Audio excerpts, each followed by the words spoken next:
Happy holidays, everyone. I hope you're all spending plenty of time with your family and friends and having an awesome time celebrating Christmas, Hanukkah, Kwanzaa, Saturnalia, Yule, or whatever other winter holiday you observe.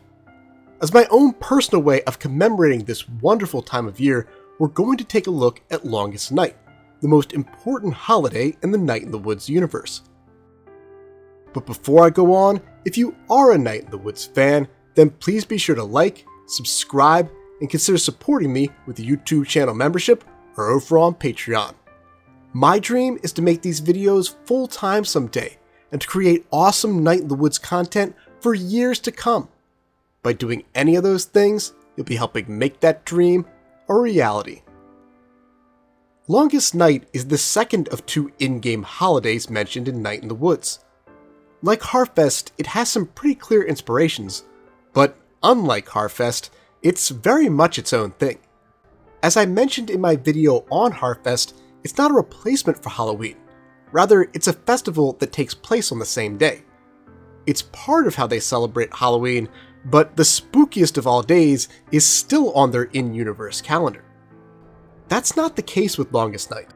Longest Night is its own unique holiday, and it does appear to replace Christmas. I say this based on the fact that during the first hangout with Greg, May makes a specific reference to Longest Night break. If Christmas were a thing in the world of Night in the Woods, you'd think she referred to it as Christmas break, or perhaps winter break instead.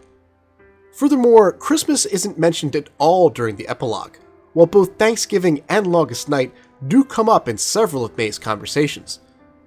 Based on this, I think it's logical to conclude that there is no Christmas in the Night in the Woods universe, and that Longest Night replaces it in terms of cultural significance. This makes sense from a religious perspective as well. It's easy to forget in light of how commercialized it is nowadays, but Christmas is, at its core, a religious holiday. It's entirely possible to observe it without the faintest hint of religion. My daughters have no idea who Jesus is and don't go to church, but they're obsessed with Santa Claus, they love cutting down our Christmas tree, and they look forward to seeing what antics their elves are up to every morning. But those are secular traditions we've layered on top of a holiday that is really about the birth of Jesus Christ, the Son of God in the Christian religion. Night in the Woods doesn't have Christianity, and so it follows that if there's no Christianity, then there can't really be Christmas. Instead, they have the religion that they follow at the Church of the First Coalescence, and they celebrate Longest Night. Still, some of the general themes of the holiday appear to be similar. Togetherness and family seem to be emphasized, as evidenced by the two supplemental games, both of which take place on the holiday. But in terms of other traditions and practices, Longest Night borrows from a different real-world holiday, the winter solstice. The winter solstice is the longest night of the year in our world, or the longest period of continuous darkness, when the Earth reaches its furthest tilt away from the Sun. In the Northern Hemisphere, this takes place on December 21st, last Saturday, and given that the holiday is called Longest Night, we can conclude that it definitely takes place on the same day. So, in many ways, the Longest Night celebration of Night in the Woods is just a more formal version of the winter solstice by a different name.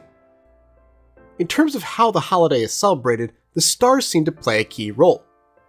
In Longest Night, the main characters, May, Bee, Angus, and Greg, sit around a fire, look up at the constellations, and talk about the mythology behind them. It's tempting to chalk this up as a mere gameplay contrivance, and all of this does turn out to be a dream that May has while she's out at college, so it technically doesn't even happen. But early on in the supplemental, they mentioned that mapping out the constellations is a game that kids play to celebrate the holiday. I guess you could say it's the in-universe equivalent of leaving out cookies for Santa, or making a present for your elf before they head back to the North Pole.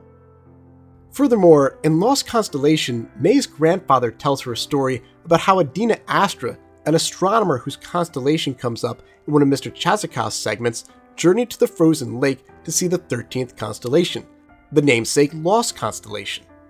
All of this, of course, indicates that observing the stars and telling stories about them is very important to Longest Night, no matter how old you are.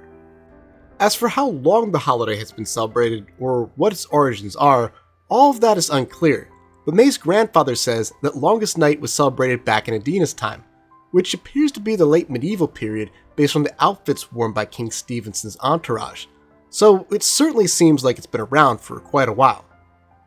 In terms of concrete information, that's pretty much all we know about Longest Night. But for those of you who want to know more about the holiday, stay on the lookout for Love in the Woods, the upcoming Night in the Woods fan game.